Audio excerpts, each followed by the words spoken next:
अस्सलाम वालेकुम फ्रेंड्स। आज हम पढ़ेंगे कि मैंगो का जो कॉमन नेम है वो क्या है और साइंटिफिक नेम क्या है और इसकी फैमिली क्या है। तो सबसे पहले जो कॉमन नेम है वो इंग्लिश में हम मैंगो कहते हैं, ठीक है, और उर्दू में हम उसको आम कहते हैं, ठीक है। और इसका जो साइंटिफिक नेम है या फिर आप इसको बोटेनिकल नेम भी कह सकते हैं, ठीक है। साइंटिफिक नेम या फिर बोटेनिकल नेम वो है मैंगीफेरा इंडिका, ठीक है, मैंगीफेरा इंडिका।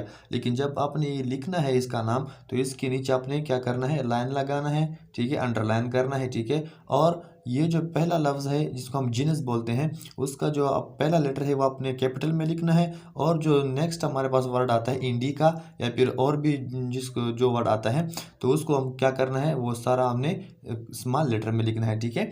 और इसकी जो फैमिली है वो हमारे पास है एनाकार्डेसी, ठीक है, एनाकार्डेसी, ठीक है। तो ये हमारे पास मैंगो की कॉमन नेम और साइंटिफिक नेम और फैमिली नेम आ गया है।